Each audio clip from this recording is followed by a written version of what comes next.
Assalamu alaikum wa rahmatullahi wa barakatuhu. Welcome to another episode of the Mother Talks.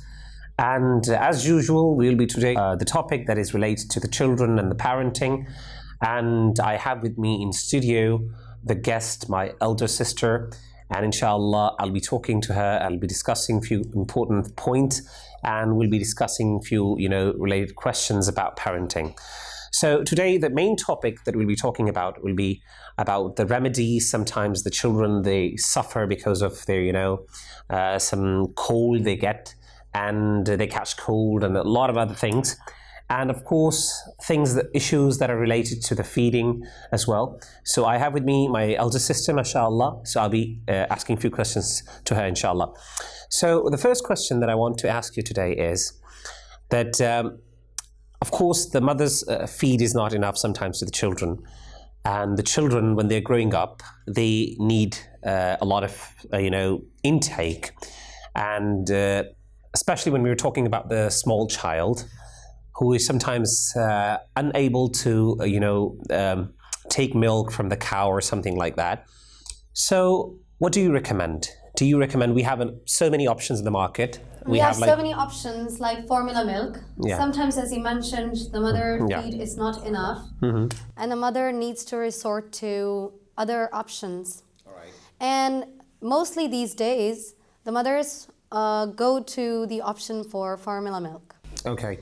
And recently, CNN published a report in November 2019 saying that formula milk is highly damaging for babies' brain's development because it contains heavy metals like arsenic, lead, cadmium, and they are below the safety levels that are recommended by the U.S. The health organizations or something like that. Health organizations, yes.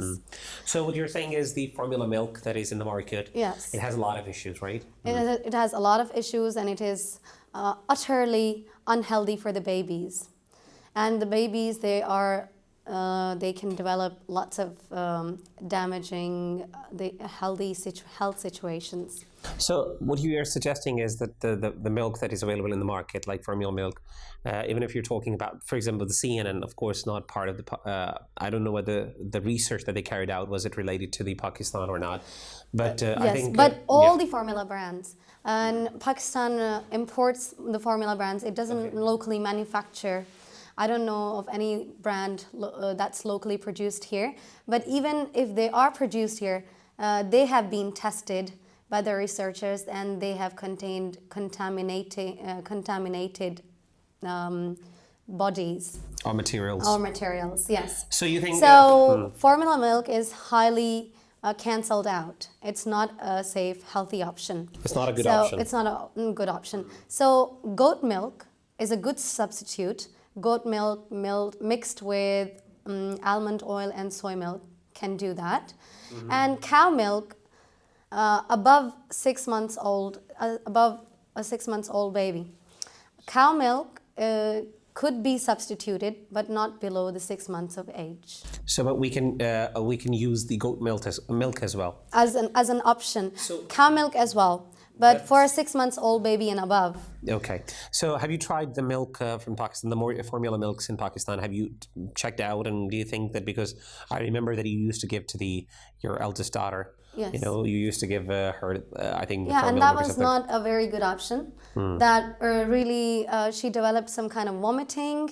Really, she developed a very kind of serious condition. Okay. And I had to give her some remedies to treat that. Okay. And it included fennel seeds. The remedies included fennel seeds. And we'll be talking about the remedies later on. Yeah, of course. And they see the locally produced brand here, the remedy, which is called Jo Arqa. It has like 4 araqat. I mean, that's an Urdu name, that's Desi name. So that helped as well. That's a good homeopathic treatment too. So the conclusion is that when the option, whether you're in Pakistan or any part of the world, you're not expected to use the formula milk. That's not a good option. It is tested, and it is, as you said, contaminated as well. and majority of the people there actually, I don't think they're using it or not. But unfortunately, we've got problems. The mother, she's unable to do that. Now, of course, that's one of the things. The other thing sometimes is that moving on to the, when the child is growing, in fact, and sometimes even the food, the milk that the child is intaking is not sometimes enough, and you have to resort to something else, something like maybe something very food, substantial thing that substantial foods. We'll be talking about those later on, inshallah, when we move on to the recipes and the remedies, because in this episode, inshallah, we'll be talking about remedies and some easy recipes as well. So right now, talking about the formula milk, and this is one of the difficult situations that every mother goes through, and every mother has to take a decision as to which option is the best for her child. And these brands, Nestle brands, and very, very big brands, their formula milk is not reliable. Sorry to say. So that's that. Okay, so that's the first thing about the formula milk. Now, moving on to the the situations, sometimes the difficult situations the child is in. Sometimes when they're suffering, for example, because of flu or something, and they have a stuffy nose and all these things, Yes. the child goes through. And the mother find it sometimes difficult because of the changing weather and all of these things. And it's very common. Yeah. And the mother sometimes cannot sleep the whole night and because the child as a result is of that. suffering as well. So the thing is, can you suggest some of the remedies that you think Yes. that can be used for children that can, specifically those children that are on the mother's feed, or those that have grown up as well a little bit, and they're not, and the mother, of course. Right. What remedies do you recommend? Now the thing is that I'll start with the feed actually, as you mentioned. Mother feed is the best option, and if the mothers do not have enough feed of their own, they can go for alternative options as well. But they should continue with their breastfeeding, even if it's very less for the child. They should supplement it actually with the other alternatives as well. So when she does that, what happens is whatever problem the mother is facing, is it an illness or an infection, automatically the antibodies, they're produced in the mother's milk, and the child, if he catches the cold or something, he gets treated naturally, and he doesn't need any external medicine for that. So that's really, really a good way to treat your child's illness. That's why breastfeeding is recommended, and it's the top most reliable food intake that a baby can take. Now moving on to the remedies. Yes, there are some external remedies that we can do to treat the child's cold. And we've got like some desi ones, some local remedies that have been passed down to us by our grandmas. Yeah, and we have got the old ones and the new ones, the advanced ones. Personally, I've found that a combination of both the old and the new ones works wonders. So let's talk about the old remedies first that have been passed down to us. The first one is using mustard oil. So if your child has a stuffy nose and a blocked nose, mustard oil, dropping in some 2 to 3 drops of oil into the child's nostrils, works like Vicks. Sometimes we Vicks, have this Vicks vapors. Yeah. So it works like Vicks. And it is, since oil is an oil, it is no medication, it is risk-free. So even if it goes down to the child's throat, it is not problematic. Not a problem. Yeah. Yeah. So even if the child is small, even if the child is at a very young age, Yes. and he is on the is feeding actually, and even that child can be given. You can treat him with the mustard oil as well. Yes, right? mustard oil. And in the prophetic medicine, in the Sahihain,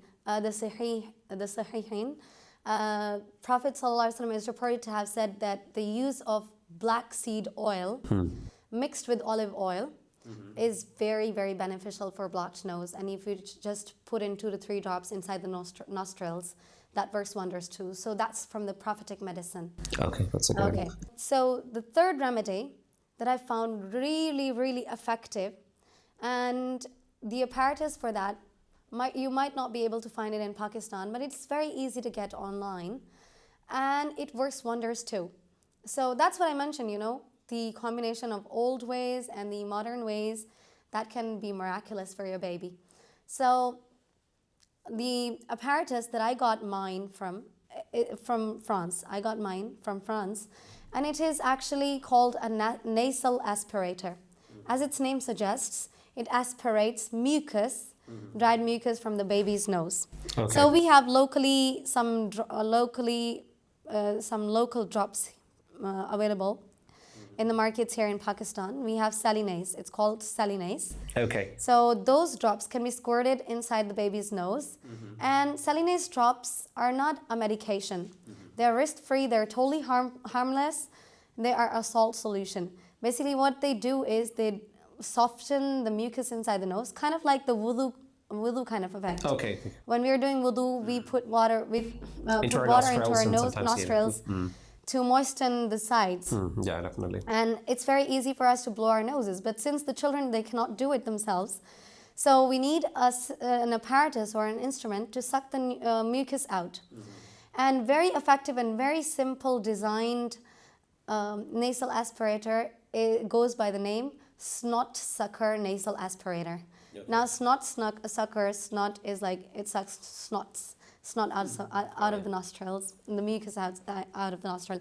And it's very simple. It's got like two ends, one the nozzle and the other end like a tube. Like a tube. And it's got filters inside, which actually does not let the bacteria get into your mouth when you basically have to suck it out. Suck it out. Using the tube. Yeah, using the other end of the tube. Okay, I got it. Right. It's just like a tube that you put it in the nose of the child, and then you try to suck it out. Yeah. But there are filters there. Yes. It doesn't, the bacteria doesn't go into your mouth. So And I that's think, very, very good. So there are 3 remedies that you've suggested. Yes. Okay, so these are the remedies, of course, if the child is suffering because of flu or a stuffed nose or something like that. And you've also mentioned that we can use, the alternatives are also there, like, for example, the oil that you mentioned as well. And breastfeeding, you said, is a very important remedy in and of itself. And it's a natural. It's a natural remedy, and I think it's the most important one, which is the most neglected these days. And a lot of people, specifically mothers, they try to avoid it, which is a big problem, I think, and it's causing a lot of issues as well in the children as well. And the spiritual effect, the emotional effect that it should have as well, that is also missing, because the emotional attachment the child feels, by being attached to the mother is also a very very important point that you mentioned that I forgot to mention actually. Okay. And also the other thing, I've also got one more remedy for the common cold that the children go through. If the mother sometimes in the winter does not know that what cold or what illness or what infection her child has caught, so the mother, she can do an oil massage. My 5-month-old baby, he got affected by a cold, and I rang up my auntie asking her for remedies. And she's like, do olive oil massage. Heat up the oil in a spoon. Heat up the olive oil in a spoon on fire until it's lukewarm. And then with that lukewarm, you rub the baby's body. And it's very easy. When the mother is changing the diaper, the mother can just pull the clothes up, the dress up, and then run her hands all over the child's body, and it's very easy to do it. So olive oil massage is very, very highly recommended. And also my 2-year-old daughter, she caught a cold suddenly out of the blue one day. And I got really alarmed because she ate a whole paratha in front of me. Okay. And later, just half an hour later, she vomited it all out. All out. Each and every bite that she ate, and it was obviously very disgusting and alarming at the same time. So alhamdulillah, what I did, I olive oil massaged her, and mashallah, she was all right. And then just after 5 minutes, I made khichdi for her. Now khichdi is a recipe, and inshallah in a minute we'll be coming to recipes, but I think it's really, really important to mention it right here, that I made khichdi for her. It's rice made with lentils, green lentil and orange lentils. And it's very good for your stomach, even for a baby's stomach. Okay. So you can give it to the baby as well? Yes, to the baby as well. Straight when they're growing up, straight when you want to supplement your breastfeeding milk.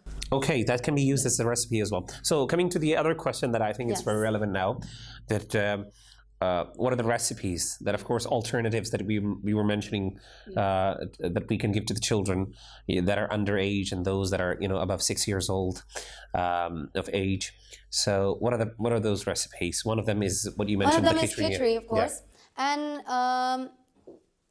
I mentioned just now about my daughter catching a cold. So I made khichdi for her, and inside it I put 2 cloves. 2, those black cloves, they're called long. Okay. And I put 2 cloves. So my 5-month-old baby had a cold, and my 2-year-old daughter had a cold. Okay. So I fed the khichdi to both of them. And mashallah, within half an hour, they were like so energetic, and they were as if nothing had happened to them. Because, when the child gets ill, they become really, really lethargic and they seem very ill. But half an hour later, alhamdulillah, I found them totally both all right. Energetic and Energetic. stuff. And my 5-month-old baby had an upset tummy as well, and that got taken Well as well. care of as well. Alhamdulillah. Alhamdulillah. So the this first is remedy, really, the really first recipe important. that you mentioned is the khichdi. Okay. Yes, and Is it's there- very easy to make. And for your baby, you can always grind it in a blender until it's like a kheer, like a pudding, and then give it to the baby. Okay. And to the daughter, of course, to your 2-year-olds and 3-year-olds, you can just give them like that. And it's very, very tasty as well if you make it with organic, desi ghee. Right. So that's one of the recipes. The first recipe, The okay. second recipe that I'm really, really excited to share with the mothers is a kind of like a discovery that I've made recently. Cerelac, we mothers love Cerelac like anything because it's just a powder that we mix with water, and it acts like an instant food that we can give to our babies at a moment's notice whenever they Definitely, cry. of course. Right. But we have too many options as well in the market. Yes. So now the thing is that how to make Cerelac at home. We don't want those marketed Cerelacs That's what I'm because saying, yeah. that's from The same Nestle. problem, I think. Yeah, the same problem that we the have with formula milk formula as well. milk. It contains metals and it contains lots of chemicals. So a very, very simple and easy Cerelac recipe is, you get these marundas from outside. We have the vendors, the people selling them on carts at night, calling out marundas, take marundas. Yeah. They're made with jaggery, and they're really, really a very healthy and delicious snack as well. And they're called Rice Krispies. So the thing is, you can just take them off the cart, straight off the cart, grind them into a fine powder, and your Cerelac's ready. Oh, it's Also, you can make puffed rice at home as well. You can pop up the rice just like popcorn. But that'll take, of course, some time. You will have to have a karahi, like a heavy bottom pan. And you can puff those rice up in that pan. Okay. Okay, so I'll just tell you the way how it is done. The mothers might want to make it at home instead Of course, yeah. Buying the it from Cerelac outside, specifically because of the chemicals and buying stuff like marundas that. as well. They might be afraid of contamination as well. Of course, yes. So the thing is, you just take some rice, roast them in the karahi, without any oil or anything. You don't want your oil Child to be given the oil, exposed yeah. to such heavy things. So you roast them for a minute or two until they get brown. Transfer them to a plate, and then add to the karahi sand, 2 cups of sand, or you can even add salt as well. Now what we need to do is, in order to puff the rice instantly, is we need to take the temperature to a very high level. Okay. So when the temperature goes up very high, and this can only be done if the sand particles get hot. So when the sand particles, they get really, really hot, they are at a higher temperature than the temperature of the rice. So they can instantly puff up the rice.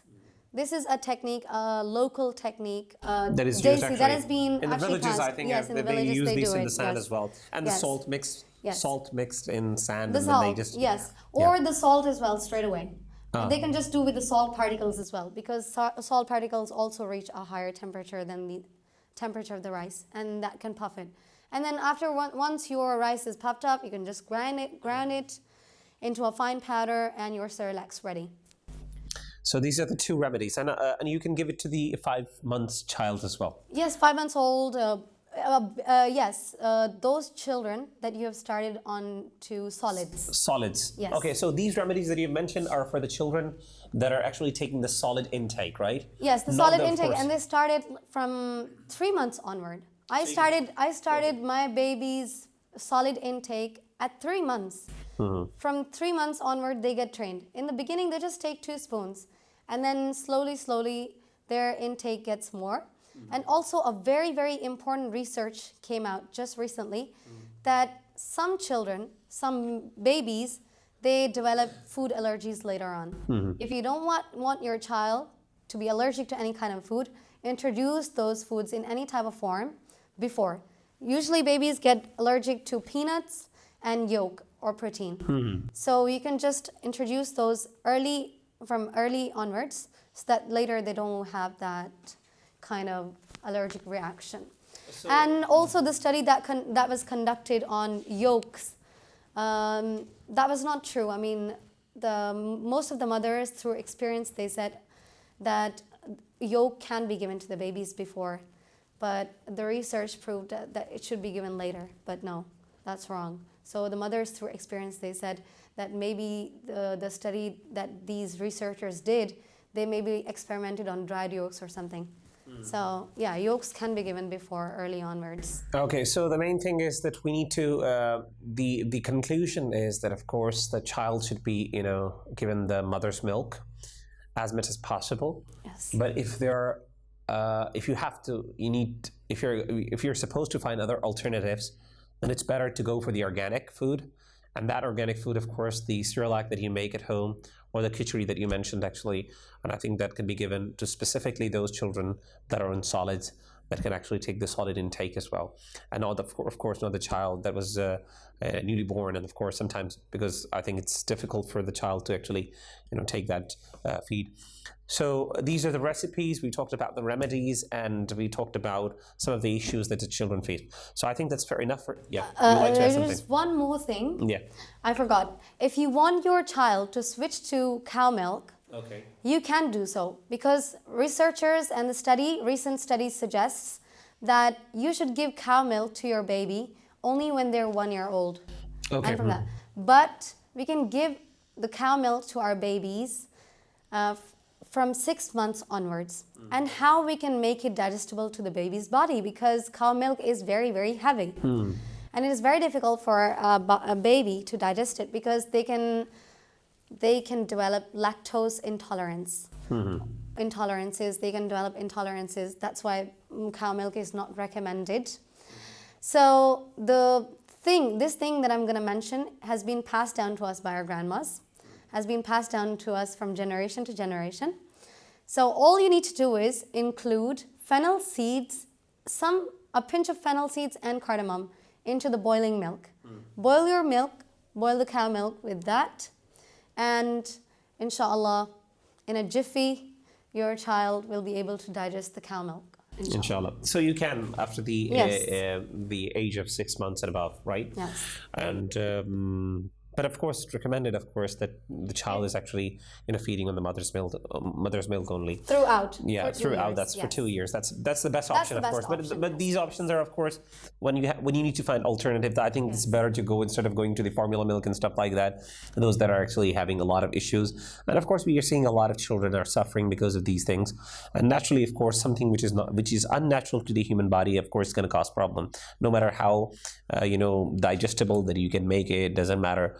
The organic food is always good, and of course that the natural way is always good.